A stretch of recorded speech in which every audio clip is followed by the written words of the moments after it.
2. 나는 그런 짓을 하지 않았으면 소년은 신세를 면했을 것 아니냐고 뇌까리지 않는다. 내가 저지른 짓이 아니라고 경찰들을 속이려는 찰나에 하필이면 재수 옴붙을 건 뭐냐고 달리기에 길들이진 내 머리를 설득한다. 때는 가을이었고 안개가 자욱해서 친구 마이크와 함께 어슬렁거리기에 딱 좋은 밤이었다. 텔레비전 앞에 처박혀 있던지 푹신푹신하고 멋들어진 의자에 파묻혀 영화나 봐야 했는데 6주 동안 아무것도 하지 않았더니 손이 건질건질했다. 밀링 머신 위에서 남들처럼 똥줄 빠지게 땀을 흘렸어야 하는데 왜 그렇게 오랫동안 빈둥거리며 지냈는가 하면 아버지가 후두암으로 죽자 어머니가 보험금과 아버지가 일했던 공장에서 부이 어쩌고 하며 건넨 돈으로 500파운드를 두둑이 챙겼기 때문이다. 어머니도 나처럼 모름지기 빳빳하고 파란 배추 잎은 상점 주인의 금고 속으로 얼른 넘기고 끝내주는 물건과 교환하는 게 제격이라고 생각했는지 돈을 받자마자 나와 5 형제를 거느리고 시내로 나가 새 옷으로 단장시켰다. 그런 다음 21인치 텔레비전과 아버지가 죽으면서 흘린 피가 빨아도 지워지지 않는 헌 카펫 대신 새 카펫을 주문하고 음식이 담긴 봉투와 새로 산 모피 코트를 들고 택시를 타고 집으로 돌아왔다. 내가 이렇게 말하면 설마 싶겠지만 그런데도 다음날 불룩한 핸드백에 300파운드 가까이 남았으니 우리 식구 누구라도 일이 손에 잡힐 턱이 없었다. 가엾은 우리 아버지.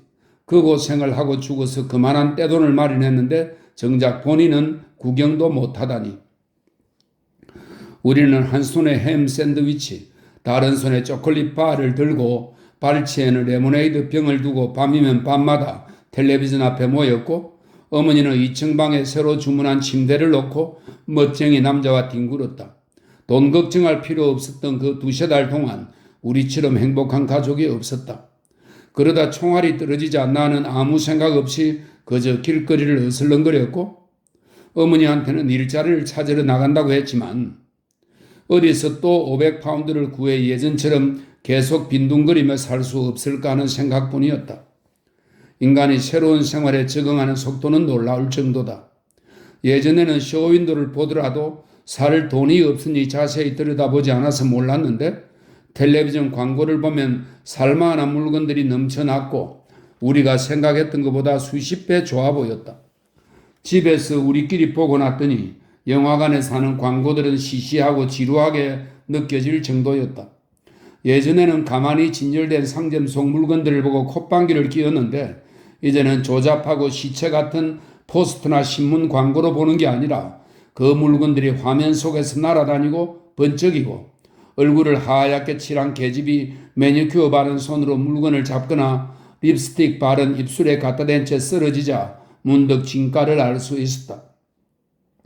반쯤 열린 포장과 통들이 주위에서 어른거리면 주인이 돈 지킬 생각은 하지 않고 잠깐 차를 마시러 간 사이 그냥 열어둔 금고가 쇼윈도 너머로 보이기라도 하는 것처럼 뚜껑을 열면 내 것이 될 것 같은 생각이 들었다.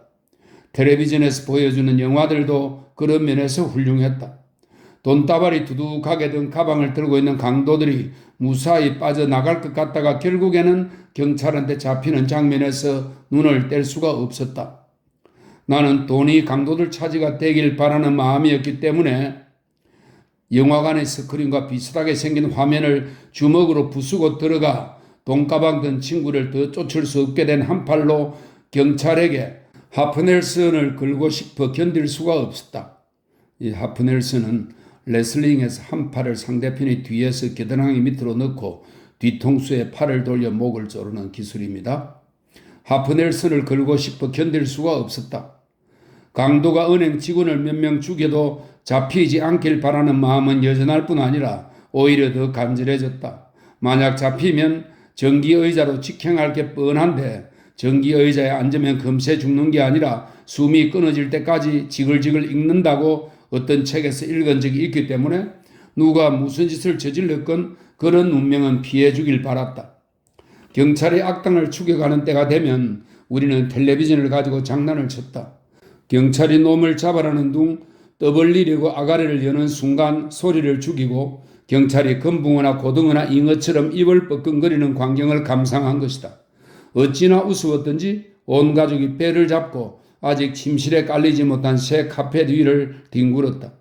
하지만 가장 앞구는 토리당원, 이 토리당원은 영국의 보수당인 토리당의 지지자들입니다. 토리당원들이 나와서 계속 자기 당을 뽑아주면 나라가 얼마나 좋아지는지 이야기할 때였다. 그들의 축 늘어진 턱이 움직이고 열리면서 우물거리고 손이 올라가 콧수염을 만지작거리고 상의에 꽂아둔 꽃이 시들지 않았는지 확인하는 것을 보면 순전히 뻥이라는 것을 알 수 있지만 소리를 죽여버렸기 때문에 한마디도 들리지 않았다. 소녀는 원장이 맨 처음 말을 걸었을 때 어찌나 그때 생각이 나든지 나는 웃음을 참느라 죽는 줄 알았다. 우리는 어머니한테 텔레비전 귀신이라고 불릴 만큼 별의 별 기발한 장난을 쳤다. 내 친구 마이크는 집행유예로 풀려났다. 초범이었고 어쨌거나 경찰 쪽에서 보기에는 초범이었다. 다들 내가 꼬드기는 바람에 저지른 짓으로 알고 있기 때문이다. 돌을 넣어둔 걸 숨기느라 호주머니에 손을 넣고 동전을 주어서 그 속을 채우려는 것처럼 고개를 숙이고 다니고 여자들에게 다가가 배가 아프다며 1실링을 구걸하려고 찢어진 저지 스웨터를 입고 앞머리로 눈을 가리고 다니는 마이크지만 사람들이 말하길 그렇게 착한 아이에게 나는 위험한 친구이고 다 내가 꾸민 짓이며 내가 남을 주무르는데 천부적이라고 했다. 그러나 하늘의 맹세코 나는 그런 인간이 아니다. 돈을 거기 숨기다니 나는 똥보다 멍청했다. 게다가 삐딱한 성격답게 가마원에 갔다 온 적이 있다고 솔직하게 이야기하는 바람에 소녀는 신세를 지게 됐다. 가마원 이야기를 하자면 길고 지금 이 이야기처럼 지루하다. 그래도 마이크가 무사히 빠져나간 건 기쁘다. 앞으로도 나처럼 바보 같은 실수하지 말고 계속 그러면 좋겠다. 그 안개 자욱하던 밤에 우리는 텔레비전 앞을 벗어나 현관문을 쾅 소리나게 닫고 앞코가 부서져 강 위를 너릿너릿 움직이는 예인선처럼 큰 길로 향했다. 사방이 온통 차갑고 지독한 안개투성이라 어디에서부터 집들이 시작되는지 알 수 없었다. 외투도 없이 나왔더니 얼어 죽을 것 같았다. 엄마가 쇼핑 잔치를 벌이던 와중에 내 외투를 깜빡했는데 엄마한테 외투를 사야 한다고 이야기했을 때는 이미 돈이 다 바닥난 뒤였다. 우리는 몸을 덮이려고 테디 보이스 피크닉을 휘파람으로 불었고 나는 무슨 일이 있어도 외투를 사야겠다고 혼자말로 중얼거렸다. 마이크는 자기도 마찬가지라며 몇 년 전에 학교 의무실에서 받은 쇠퇴 대신 금태 안경도 새로 사야겠다고 했다. 녀석은 처음에 안개가 낀 줄 모르고 가로등이나 자동차에 부딪히기 전에 내가 뒤에서 잡아당기면 매번 안경을 닦았는데 알프리트인가의 불빛들이 문어 눈처럼 보이는 것을 보고 안개 때문인 걸 알아차린 뒤 안경을 벗어 주머니에 넣고 일을 저지를 때까지 그런 채로 다녔다. 우리 둘은 땡전 한 푼 없었고 배가 고프지는 않았지만 피시앤드칩스 가게들 앞을 지날 때 맛있는 소금과 식초와 기름 냄새 때문에 입에 침이 고이자 한두 푼만 있으면 얼마나 좋을까 싶었다. 우리는 마을 이쪽 끝에서 저쪽 끝까지 걸어가며 길바닥에 떨어진 지갑이나 시계가 있는지 살피고 얼른 들어가서 설적하고 나올 만한 집이나 가게가 있는지 두리번거렸다. 우리 둘 다 서로 말은 하지 않았지만 꿍꿍이 속은 같았다. 그런데 그 빵집 뒷마당에 먼저 눈독을 들인 인간이 누구였는지 그건 정말 모르겠다. 뭐 나였다고도 해도 상관은 없지만 솔직히 나였는지 마이크였는지 모르겠다. 나로 말할 것 같으면 마이크가 내 옆구리를 찌르며 손가락으로 가리킬 때까지 창문이 열려 있는 줄 몰랐으니 말이다. 저거 보여? 녀석이 물었다. 응, 얼른 틀고 나오자. 내가 말했다. 하지만 다음은 어떡하지? 녀석이 좀 더 유심히 쳐다보며 물었다. 너의 어깨를 타고 넘으면 되지. 내가 해결책을 내놓았다. 녀석은 이미 담을 올려다 보고 있었다. 넘을 수 있겠어? 녀석이 활기를 보인 것은 그때가 처음이었다. 나한테 맡겨. 덤지가 너의 어깨만 있으면 어디든 넘을 수 있으니까. 나는 문제 없다는 듯이 대답했다. 녀석은 나에 비하면 애송이였지만 후줄근한 체크무늬 저지 스웨터 안에 돌멩이처럼 단단한 근육이 숨어 있었고 안경을 끼고 호주머니에 손을 넣은 채 길을 걸어가는 모습을 보면 파리 한 마리 못 죽일 것 같지만 나라면 녀석을 상대로 싸움을 벌이지 않을 것이다. 몇 주 동안 말 한마디 안 하고 텔레비전 앞에 처박혀 있거나 카우보이 책을 읽거나 내내 잠만 자다 난데없이 퍽 주먹을 날려 지난 토요일 저녁에 축구 신문 사옥이 달리기 시합에서 자기를 이겼다든지 버스 정류장에서 자기 앞으로 끼어들었다든지 옆집 여자가 목욕하는 광경을 상상하고 있었는데 건드렸다든지 하는 별것 아닌 이유로 상대방을 반쯤 죽여놓는 성격이기 때문이다.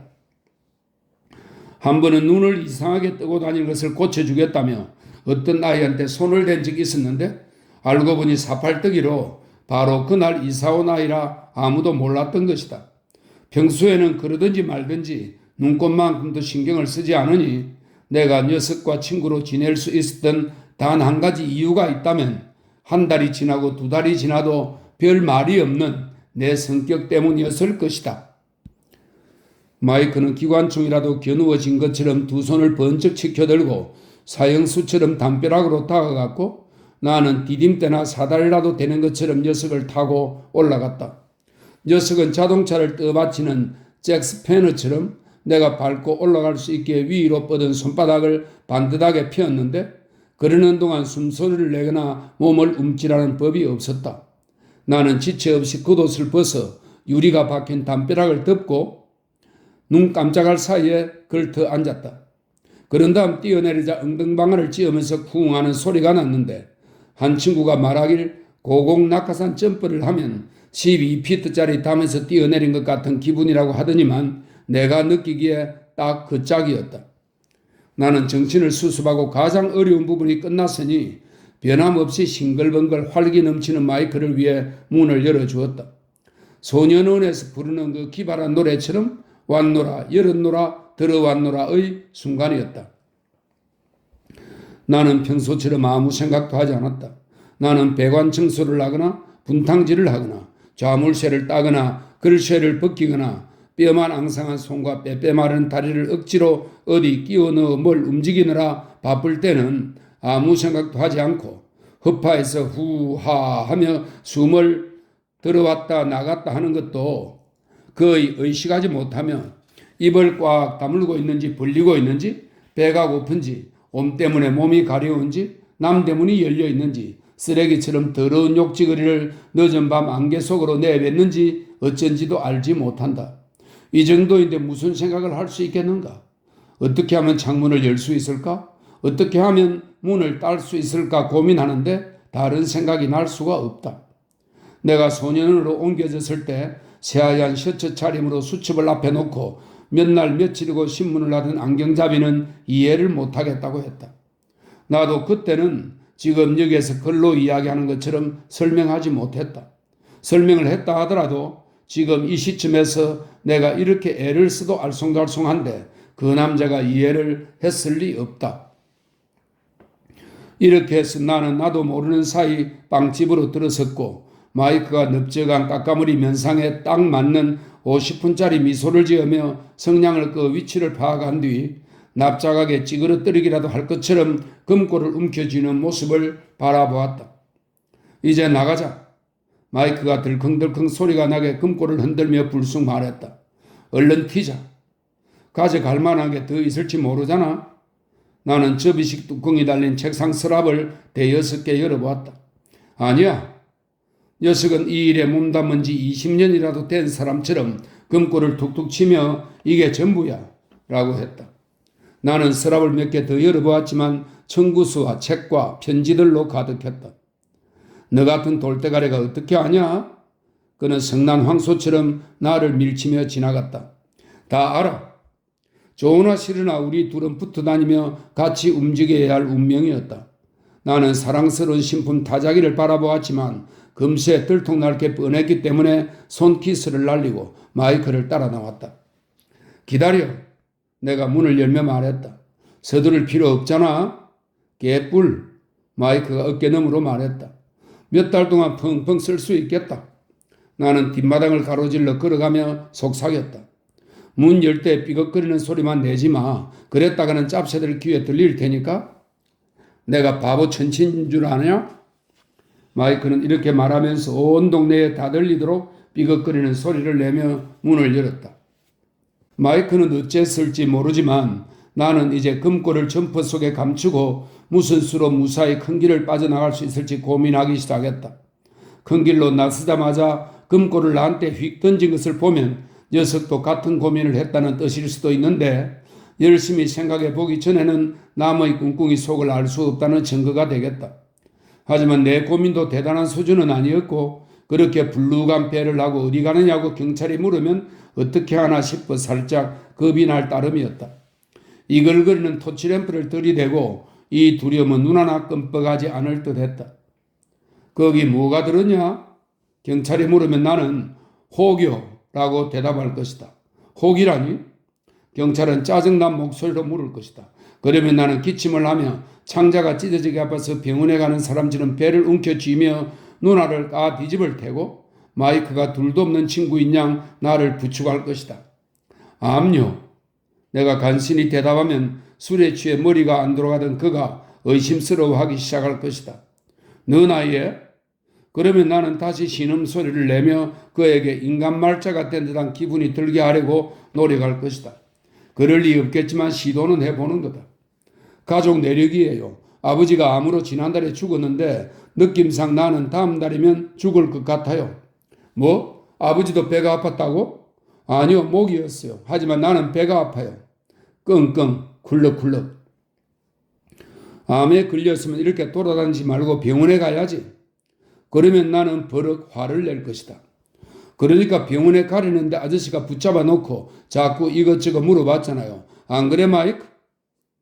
마이크가 투덜거리자 그는 곤봉을 넣는다. 그러더니 친절하고 동정심 많은 사람으로 돌변해 얼른 가라고. 병원 외래 환자 접수가 12시면 마감인데 택시를 부르는 게 좋지 않겠냐고 한다. 필요하면 불러주겠다고. 돈도 자기가 내겠다고 한다. 하지만 우리는 괜찮다고. 이렇게 좋은 경찰은 처음이라고. 지름길을 알고 있다고 말한다. 그런데 우리가 막 모퉁이를 돌리는 순간 그는 우리가 병원과 반대 방향으로 가고 있다는 사실을 깡통 같은 머리로 퍼뜩 떠올리고 우리를 부른다. 그러면 우리는 달리기 시작하고 이런 걸 생각이라고 이야기해도 될지 모르겠지만 아무튼 나는 이런 생각들을 했다. 내 방으로 들어가 마이크가 망치와 끌로 금고를 여는데 어느 순간 78파운드 15실링 4펜스와 반페니짜리 동전 하나가 내 침대를 뒤덮고 있다. 케이크와 트라이플, 샐러드와 샌드위치, 잼, 타르트와 초콜릿 바가 차려진 크리스마스 티 파티 같다. 마이크와 나는 돈을 똑같이 나누었다. 우리 아버지가 손 하나 까딱 못하고 말대꾸할 기력도 없을 때까지 몸담았던 공산당처럼 평등한 노동과 평등한 수입을 믿기 때문이다. 대리석으로 치장한 큼지막한 은행들이 온 동네 길모퉁이를 차지하고 있는데 그 딱한 빵집 주인 같은 사람들이 그런데 돈을 맡기지 않은 게 얼마나 다행인가 싶었고 엄청난 콘크리트와 쇠창살과 철장으로 만든 데다 수많은 경찰들이 두 눈 시퍼렇게 뜨고 감시하건만 빵집 주인은 그런 은행을 믿지 않았다니 행운이었다. 다른 상점 주인들은 금고를 구닥다리로 여기고 신식은행을 이용해 마이크와 나처럼 성실하고 정직하고 근면하고 양심적인 인간들에게 기회를 주지 않는데 빵집 주인은 끝까지 금고를 믿었으니 정말 끝내주는 일이었다. 이제 당신도 그렇고 나도 그렇고 조금이라도 머리를 쓸 줄 아는 사람이라면 누구나 그렇게 생각할 것이다. 이렇게 깔끔하게 일을 처리했고 빵집과 우리 집의 거리가 최소 1마일이 넘었고 우리를 본 사람이 아무도 없었고 안개는 자욱했고 현장에 머문 시간이 5분도 안 됐으니 경찰에서 우리를 찾아내지 못할 거라고 말이다. 하지만 그건 착각이다. 나도 그렇고 당신도 그렇고 아무리 머리를 잘 쓴다 해도 우리 모두의 착각이다. 마이크와 나는 남의 물건에 손을 댄 게 아닌지 당장 의심을 살 테니 돈을 흥청망청 쓰지도 않았다. 그도 그럴 것이 나는 도무지 이유를 모르겠지만 심지어 우리 동네 같은 데도 경찰에게 일일 일선을 실천하는 사람들이 있다. 또 어떤 사람들은 되먹지 못해서 남보다 가진 게 코딱지만큼만 많아도 남들을 호시탐탐 자기 돈을 노리는 인간으로 간주하고 누가 자기 집이 아니라 남의 집 변수에서 쇠붙이 하나라도 뜯어가지고 나오는 게 보이기라도 하면 경찰서에 집어넣는다. 자기가 가지고 있는 코딱지를 지키려는 심사다. 아무튼 그래서 우리는 우리 공장에서 어떤 녀석이 6개월 전에 그랬던 것처럼 시내로 나가서 테디보이 스타일로 꽉 빼입고 스키플 드럼 한 세트를 사오는 등 얼마나 돈이 많은지 들통날만한 짓은 하지 않았다. 잔돈만 챙기고 지폐는 다발째 접어서 뒷마당 문 밖에 있는 하수관에 쑤시어 넣었다. 나는 마이크에게 말했다. 아무도 거기는 찾아볼 생각을 안 할 거야. 1, 2주 정도 납작 엎드려 있다가 일주일에 몇 장씩 꺼내 쓰자. 우리가 도둑놈일지는 몰라도 애송이는 아니잖아. 며칠 뒤 사복 차림의 짭새 하나가 우리 집을 찾아왔다. 그러더니 나를 찾았다. 나는 11시인데도 아직까지 자고 있다. 엄마가 부르는 소리를 듣고 검은색의 아늑한 시트에서 몸을 일으켰다. 어떤 사람이 찾아왔다. 가버릴지도 모르니까 얼른 일어나. 엄마는 그를 뒷문에 세워놓고 며칠 동안 날씨가 좋았는데 오늘 새벽부터 흐리다는 둥 제잘거리는 소리가 들렸는데 그 작자는 건방지게 네, 아니요 하는 것 말고는 아무 대답이 없었다. 나는 주섬주섬 바지를 입으며 무슨 일일까 궁금해했는데 어떤 사람이 찾아왔다는 게 우리 집에서는 경찰이 왔다는 뜻이었으니 그의 정체는 알고 있었다. 사복 차림의 그 경찰이 마이크네 집에도 찾아갔다는 걸 알았더라면 그의 발치에서 10인치 거리도 안 되는 뒷문밖 하수관에 쑤시는 150파운드 때문이라는 걸 알아차렸을 것이다. 어머니는 나를 위하는 길이라고 생각했는지 그 작자를 붙잡고 계속 이야기를 늘어놓았고 나는 차라리 집 안으로 들어오라고 하는 게 낫겠다고 두들거리다 문득 생각해보니 그러면 한층 더 의심을 살 수 있었다. 놈들은 우리가 저희를 얼마나 싫어하는지 알고 있는데 친절하게 대하면 수상한 냄새가 풍길 것이다. 나는 엄마도 고단수라는 생각을 하며 삐걱대는 계단을 쿵쿵거리고 내려갔다. 전에도 본 적 있는 인간이었다. 칼자국 낸 모자를 쓴 소년원의 버너드, 그룻배용 장화를 신은 가마원의 로널드, 빳빳한 레이코트를 입은 보호관찰소의 피터처럼 3개월 감옥 인생 주제에 멋을 내는 인간, 주머니에 든 돈이 우리 집 하수관 안에 있는 것보다 적은 형사였다. 그는 붓처럼 생긴 콧수염까지 면상이 영락없이 히틀러를 닮았는데 키가 6피트라 히틀러보다 더 흉측했다. 하지만 나는 경찰을 만나면 늘 그렇듯 어깨를 펴고 무식한 그의 파란 눈을 들여다보았다. 잠시 후 그가 이런저런 질문을 했고 어머니가 뒤에서 이야기했다.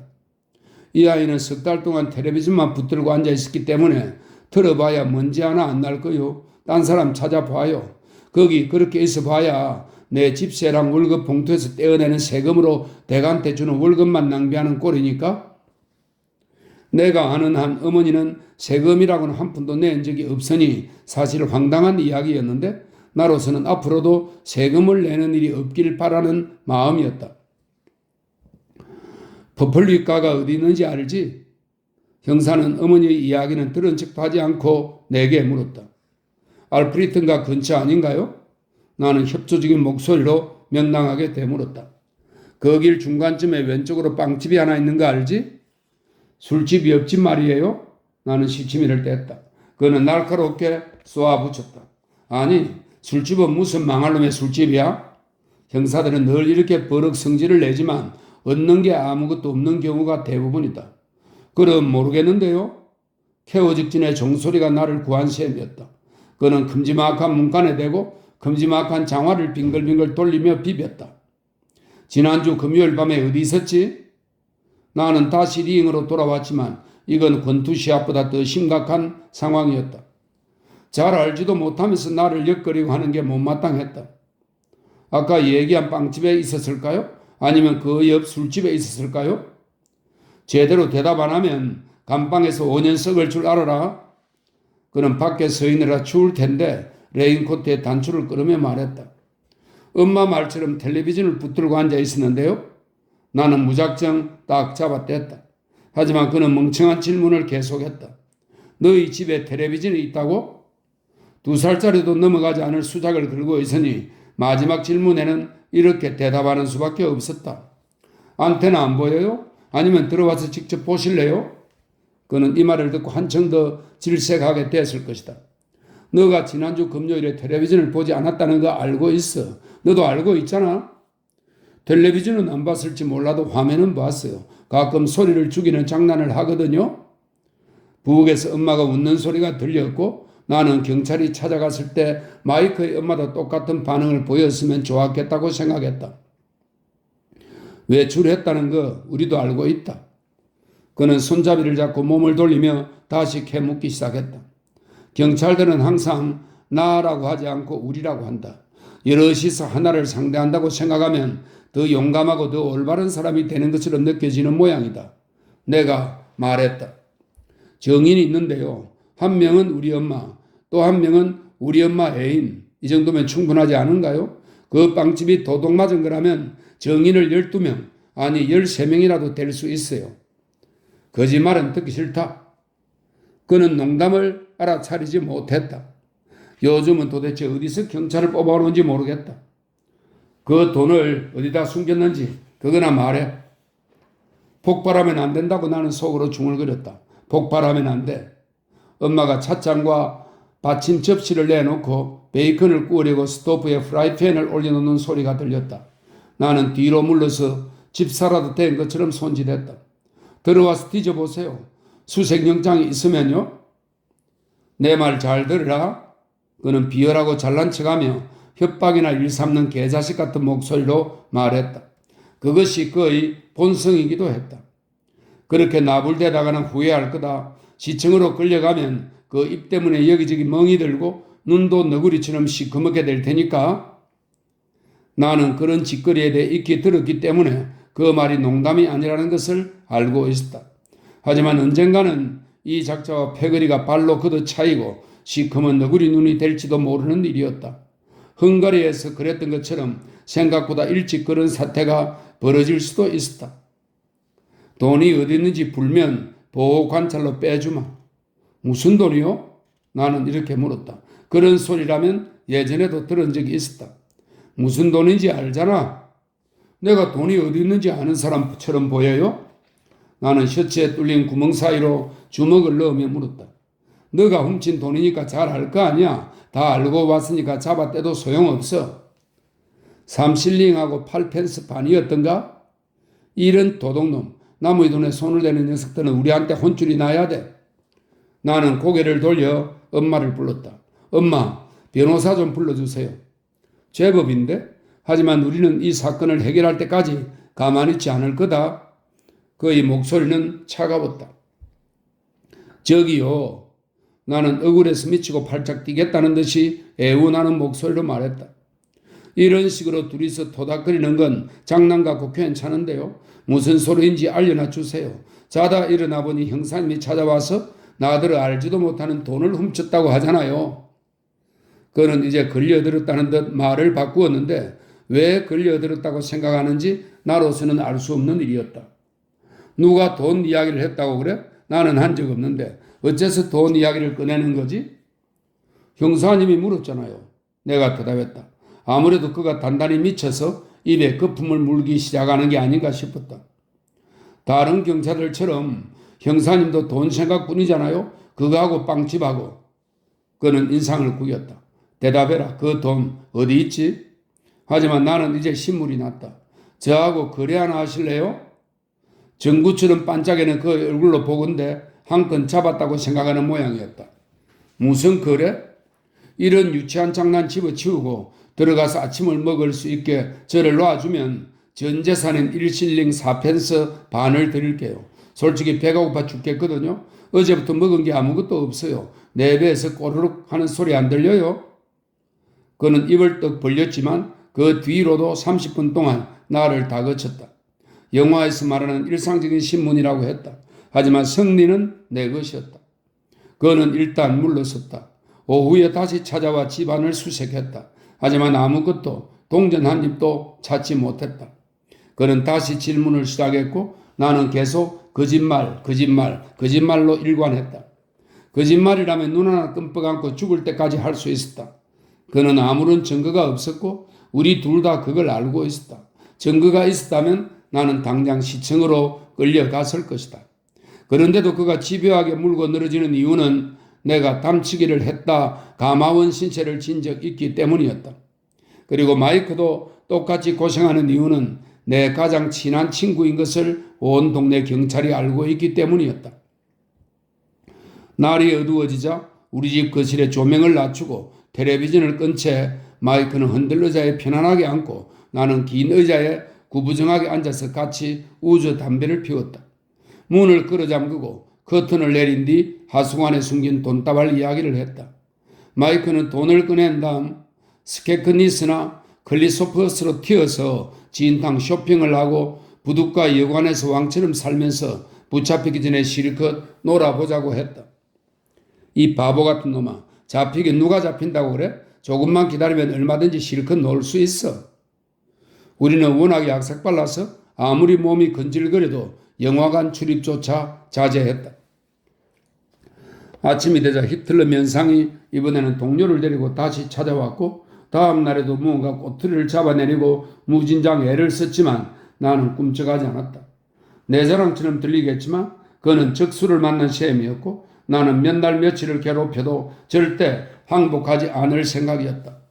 수세까지 몇 번 반복되자 나는 정말로 무슨 증거가 있는 게 아닐까 하는 생각이 들었지만 알고 보니 그게 아니라 전부 다 넘겨짓기였다. 놈들은 신던 양발이라도 되는 것처럼 우리 집을 앞뒤 아래 위로 들쑤시고 까 뒤집었지만 당연히 아무것도 찾지 못했다. 심지어 거실에 있는 굴뚝의 얼굴까지 들이밀었다가 엘 졸슨이 돼서 나오는 바람에 엘 졸슨은 미국의 가수 겸 배우 겸 코미디언입니다. 엘 졸슨이 되어 나오는 바람에 부엌 싱크대에서 깨끗이 씻어야 했다. 그런가 하면 엄마가 할머니한테 물려받은 커다란 염난 화분을 두드리고 그 옆을 서성이더니 화분을 들어서 밑에 깔린 테이블보를 들추어보고 아예 화분을 치우고는 테이블을 움직여 깔개 및 마룻바닥까지 살펴보았다. 만약 화분에 든 흙을 쏟아냈더라면 우리가 이를 해치운 날 찌그러뜨려 묻은 금고가 나왔을 텐데 커다란 무리에 똥 만든 그 인간들은 그럴 생각조차 하지 못했다. 이야기를 하고 보니 아직도 거기 있을 텐데 엄마는 화분이 왜 전처럼 잘 자라지 않나 싶을 것이다. 뱃속에 두껍고 시커먼 양철이 한 주먹 들어있으니 그럴 수밖에. 그가 마지막으로 우리 집 대문을 두드린 때는 어느 비가 오는 날 아침 9시 5분 전이었고 나는 평소처럼 푹신한 침대에서 잠을 자고 있었다. 엄마는 출근하고 없었기 때문에 내가 큰 소리로 잠깐만 기다리라고 외친 다음 내려갔다. 문을 열고 보니 키가 6피트에 달하는 그가 물에 젖은 생쥐꼴로 서 있었는데 그때 나는 난생 처음 죽을 때까지 나를 용서하지 못할 만큼 못된 짓을 저질렀다. 그가 양쪽 배 모두 폐렴에 걸려서 죽었으면 좋겠다는 생각에 안으로 들어오라는 말을 하지 않은 것이다. 만약 그럴 마음만 있었다면 나를 밀치고 들어올 수도 있었을 텐데 그는 현관에 서서 질문을 하는데 익숙해졌고 비가 오긴 하지만 장소를 옮기느라 시간을 지체할 생각이 없는 듯 했다. 내가 이 못된 짓에 치를 뜨는 이유는 무슨 회계망측한 원칙의 신봉자라 그런 게 아니라 결과적으로 나에게 해가 됐기 때문이다. 20년 만에 만나는 형처럼 대하면서 안으로 끌고 들어와 차와 담배를 권하며 어젯밤에 보지 못한 영화에 대해 이야기하고 부인의 수술은 잘 되었느냐고 수술 받느라 거기 털을 밀었느냐고 물은 다음 기쁘고 행복하게 돌려보냈어야 하는 건데 그런데 나는 그러지 않았고 그가 무슨 소리를 하는지 어디 한번 들어보자고 작정했었다.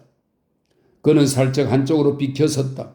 그쪽이 비가 덜 내리기 때문인지 아니면 나를 다른 각도에서 보고 싶었기 때문인지 모를 일이지만 계속 거짓말을 하는 녀석의 얼굴을 똑같은 위치에서 바라보려면 지루했을 법도 하다.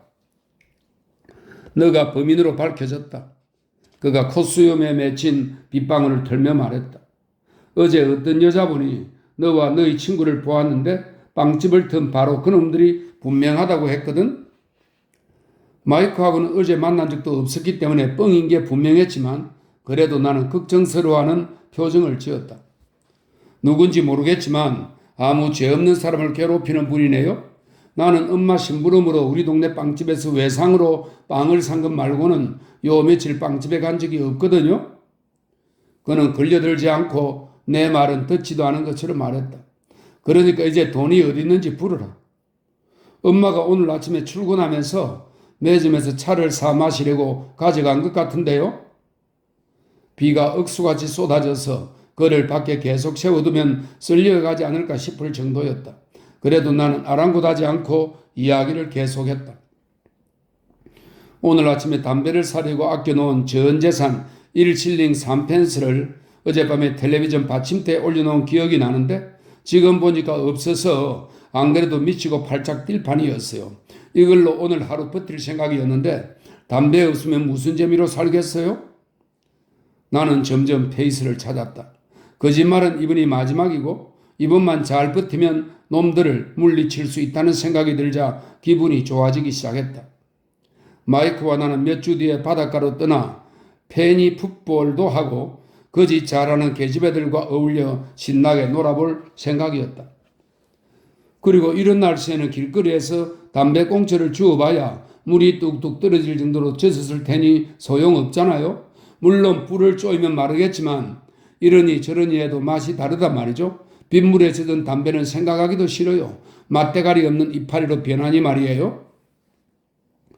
나는 이 짭새가 왜 말허리를 자르고 헛된 소리 들을 시간 없다고 하지 않는지 궁금해지기 시작했다. 그는 내가 아닌 다른 것을 보고 있었고 스케그니스에 대한 내 꿈은 진흙탕 속에서 산산조각이 나고 말았다. 그가 보고 있는 물건의 정체를 알았을 때 나는 그 자리에 쓰러질 것 같았다.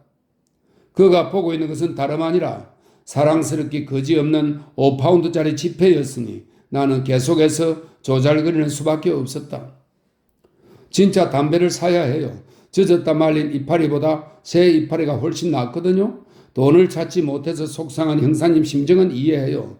누구 주머니에 들어있건 1실링 3펜스는 똑같이 1실링 3펜스니까요.